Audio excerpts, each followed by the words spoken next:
Greetings, everyone. Mike here with Sci-Fi and more, and welcome back to the channel. And if you're new here, welcome to our Team Sci-Fi family, where nostalgic positivity reigns supreme. And welcome back to our Galactic chat segment, where we sit down with sci-fi authors, YouTube content creators, and sci-fi filmmakers. Oh, it would be grand if today we talked to a science fiction filmmaker. Well, you may be in luck. Have you ever wanted to make your own sci-fi film? Well, if you have, or you're just a huge fan of science fiction, we have a great guest here for you today on our Galactic Chat segment, who went from wanting to make his own science fiction film to setting his goals and pushing forward to realize his dream. Science fiction filmmaker and great friend to the channel, Jonathan Martin-Ives, is our guest today to talk about his sci-fi filmmaking journey.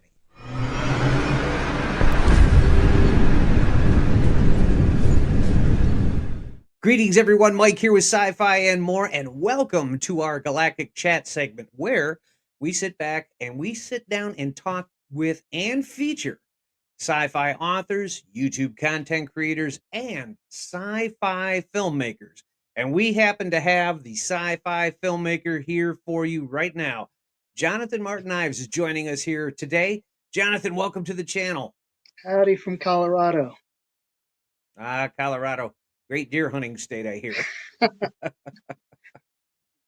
So you've been following my channel now for, really since the beginning. And, I had learned early on about your filmmaking and how you pursue your dreams and all that. But I just got to ask right out of the gate. Sci-fi seems, I guess, to the untrained eye, like it would be kind of complicated. How do you get inspired to become a sci-fi filmmaker? And what did you do to choose science fiction specifically? Well, actually, it goes all the way back to when I was a teenager. I had an 8mm camera just like Spielberg did, Oh, and nice.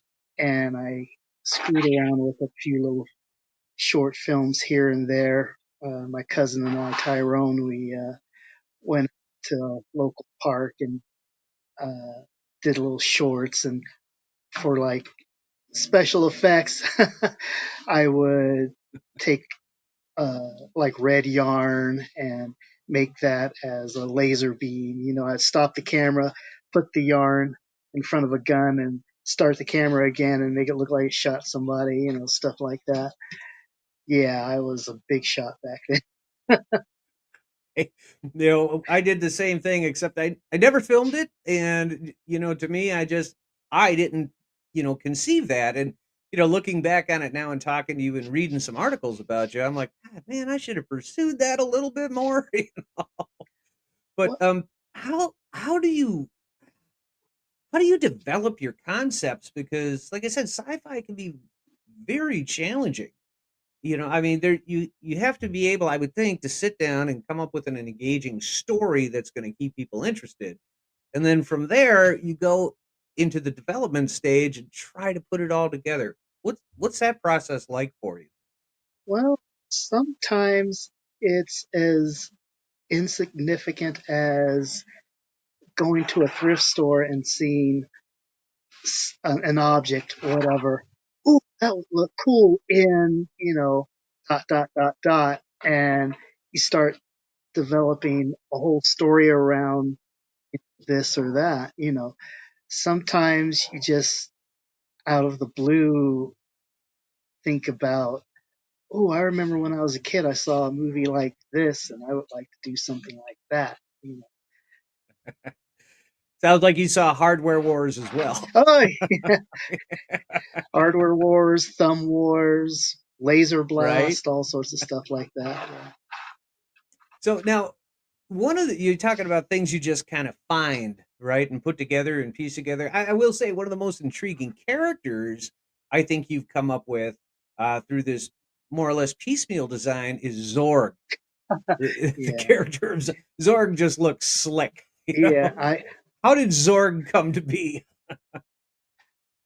Well, Zorg came to be at Home Depot.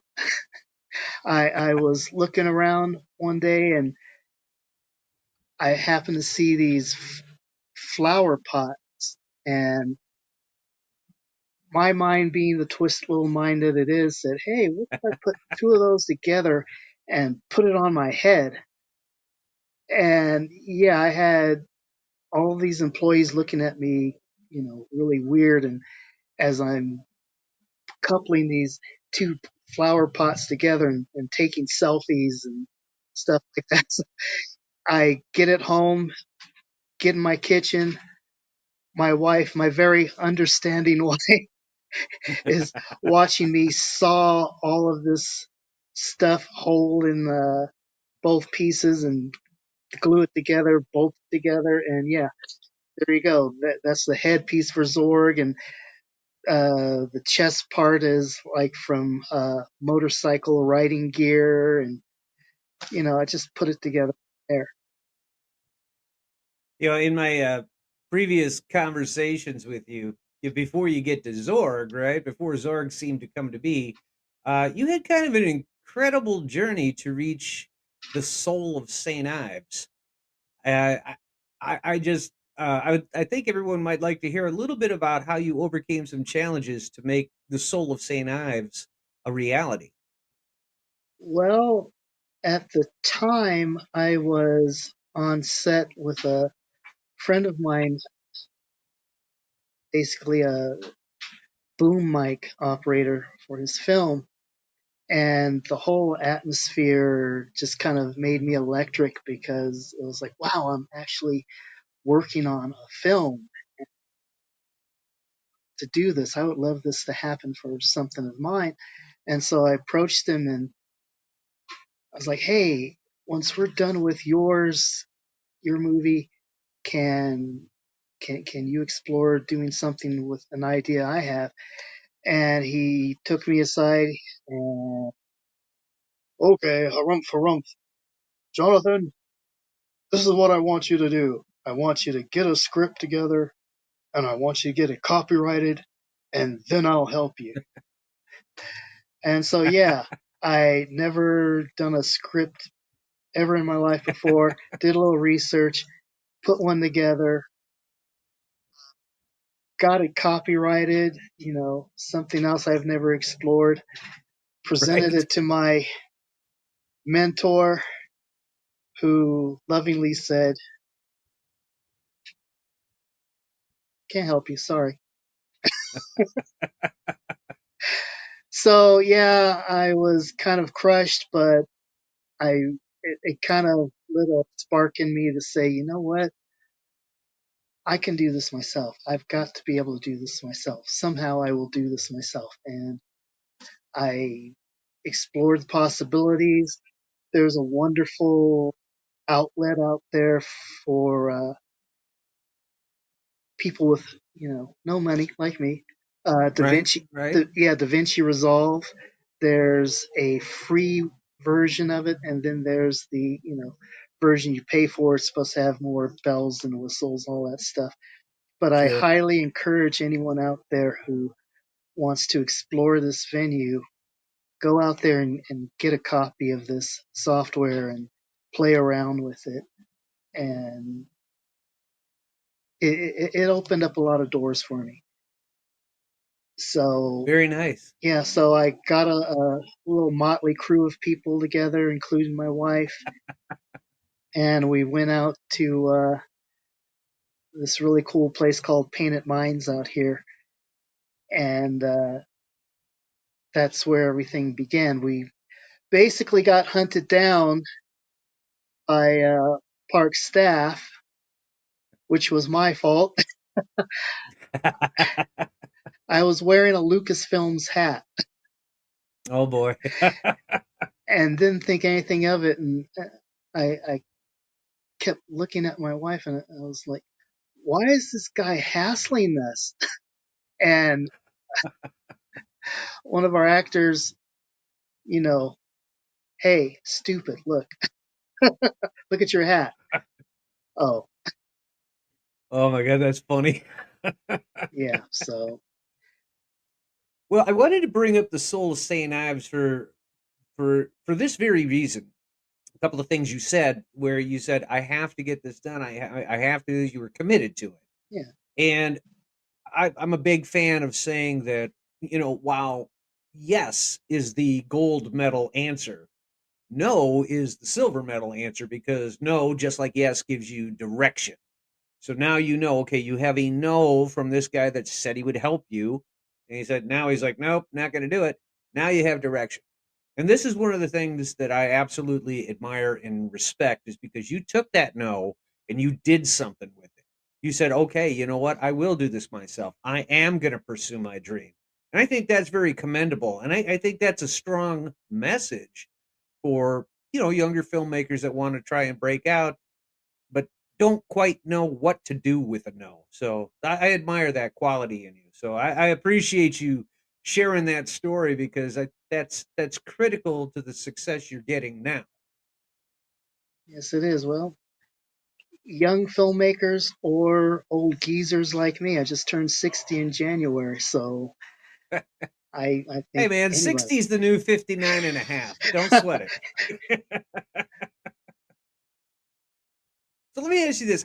How in your process do you maintain a balance between, telling a sci-fi story and telling a really compelling narrative? Bring that narrative into sci-fi. How do you balance that?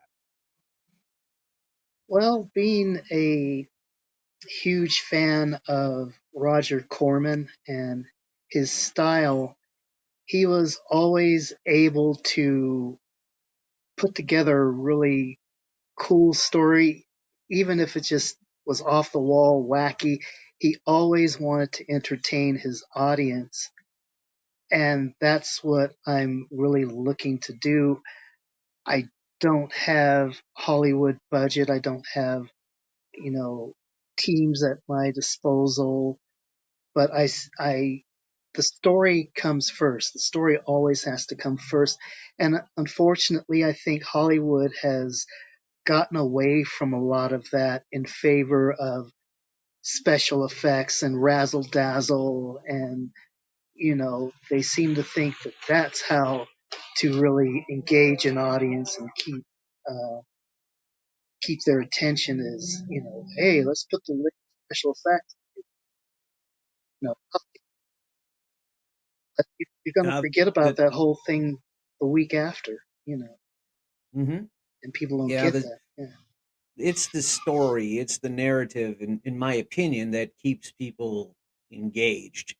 Like, I just put out a video, part two of the 1950s lesser knowns, and one of the movies I featured in there was the 27th Day. It There's literally no razzle dazzle in that movie.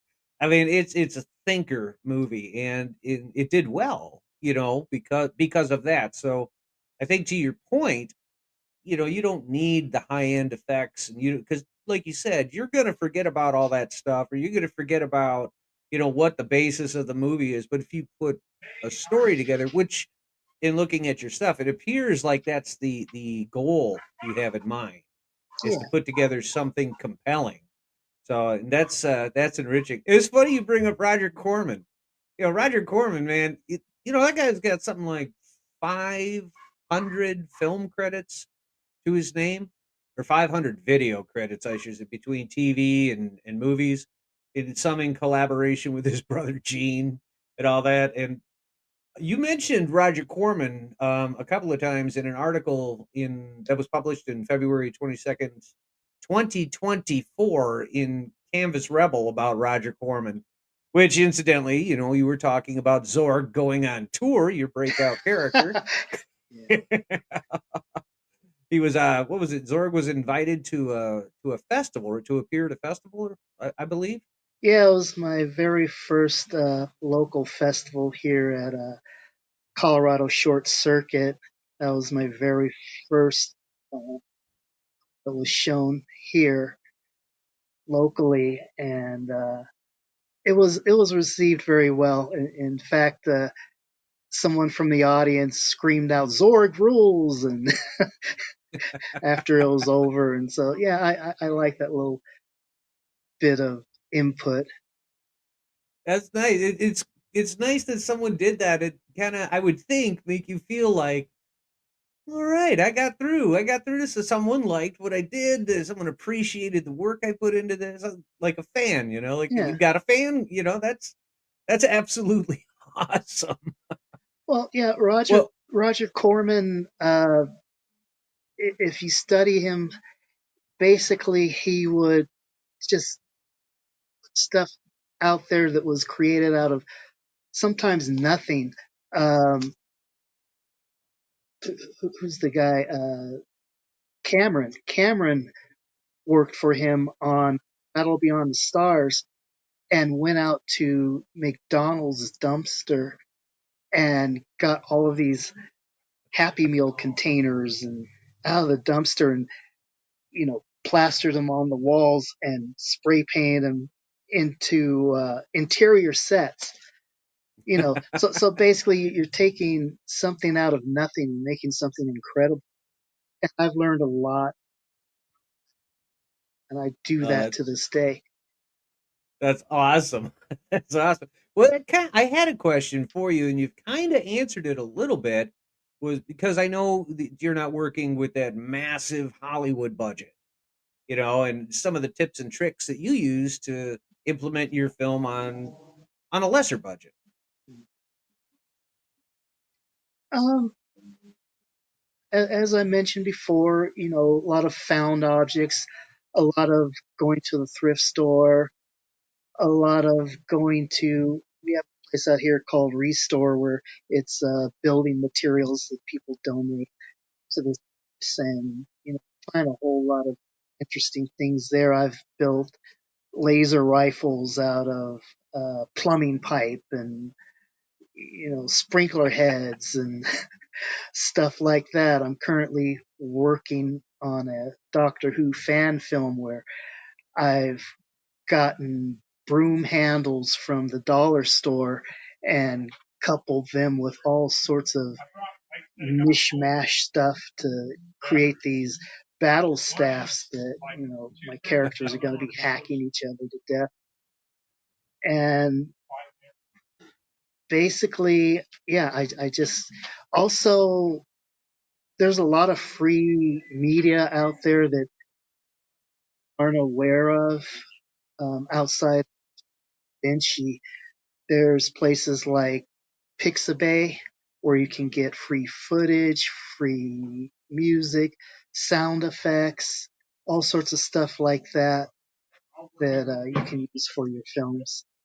And I end up using a lot of stock footage because the Nice. genre, and interesting enough, I had the Kessel Run play at the Peak Film Forum, and there was when it came to the Q&A part of it, one lady, she said, "I'm really thrilled that you would show sci-fi. That's not something that we see a whole lot of here. However, I noticed that you have all these really cool special effects and backgrounds, and then you cut to Palmer Park." Well, basically, yeah, you kind of have to use with what you have. That, yeah, if I have to go to this rocky region of the city to emulate a planet, then yeah, that's what I've got. I don't have a studio, so there you go. Right. And see, that's interesting. I was going to bring up your Kessel paradox. I saw something on Facebook about it that it was going to, be accepted at a festival or to that forum that you were just talking about. So I wanted to extend a congratulations to you on that one. I read that and I was so happy for you when I read that. I was like, oh, that's awesome. Yeah, I want to take the time over internet here to thank you, especially for your participation in that film, you did such a marvelous job in that. And to this day, I get comments on who's that guy, you know, and well, let me point you to this channel right here. Right. I never thought as big of a fan as I am of science fiction. I never thought I would be, playing. Really, it was a bit part. It was a smaller part for what I did, but I was so appreciative. I'm like, oh my God, I can't believe that I'm actually going to be part of something like this that's going to be shown at film festivals. And I was like, what? But no, I mean, the thanks, believe me, the thanks, the gratitude is all on this side of the table for you. I can't thank you enough for that. Well, I will say this: you got the merchandising perfectly correct for the Kessel paradox because I never expected to see a 1980s style metal lunchbox show up with the Kessel paradox. And I was like, God, I miss the 80s. Yeah, yeah, I would love for that to. I will probably, now that you mentioned that, I will probably do a run of Zorg as well, just to see how that looks on the You should make Zorg into an action figure. Lunchbox. Yeah, You wouldn't have to worry about finding money to fill a budget anymore if you did. yeah, Put it up on Etsy or something. yeah. A funny story about that. We were out at canyon out here, and at the same time that we were shooting for Zorg, there was a country band using the space to film their little music video that they were doing. And so I wish that we had gotten pictures with these guys, but we all posed for pictures. They took pictures for themselves. Think about it, but it was so cool to have these guys. What's going on here, dude? You know, this is the country music band. You know, That's awesome. Well, Jonathan, I just have one last question for you. Um, Doing what you do, what advice would you give to a younger person coming in that's wanting to make their own sci-fi film and they're getting told no and they don't know where to begin? What advice could you give them to get them started on the right foot? well, I would give them the same advice that was given to me by uh, a showrunner named Alex LeMay. I used Okay. to follow him often, and he personally told me, Jonathan, just make something. I don't care if it's crap. Just make something. Go through the process. Make something. And that is how you will learn. That is how you will get your energy. That is what will drive you eventually. If you see something that you have created, you will eventually fall in love with the process. So don't let anyone tell you you can't. Don't let anyone dissuade you in any way. Just go for it. There are tools out there in the world that will allow you to make your dreams come true. Absolutely. Absolutely. That's a great message, by the way. That's a great message. It's easy to take a no and then, tuck your tail and run, but Yeah. that is a powerful, powerful message. Jonathan, if people wanted to check out your videos, where could they find them at? Well, I actually have a YouTube channel and I have started posting videos to it. It's Colorado Sci-Fi Guy on YouTube. And you can see the Kessel Run, as a matter of fact. I actually did that a couple of days ago. Nice. And Soul of Very St. nice. Ives, yes. Wonderful. Well, I will go ahead and I will make sure that your channel is posted in the description of the interview here today so people can find you and check out your videos. Yes, Do you please have find me. any Oh, absolutely. Absolutely. We're going to get the word out there. Do you have any final words, final thoughts for today, Jonathan? Uh, well, basically, yeah, just please support independent filmmakers, especially folks like myself who are kind of Roger Corman-esque, who try to just build stories out of thin air and use what's around you. It may not look, like your latest blockbuster or whatever, but you yourself, you have shown love to the biggest era of the B movie genre, Absolutely. and for some people it's a guilty pleasure, for others it is a passion. And yeah, I am proud to say, yeah, I create B movies. I try to rock. I do cheese. I do camp. I try to tell a story and keep you entertained. That's a quality right there too. I admire. You know what you are. You know what you're doing. There's no fluff about it. This it's perfect. Perfect. Well, thank you, Jonathan, for being on today. It is greatly appreciated, and we were so happy to have you on our Galactic Chat segment.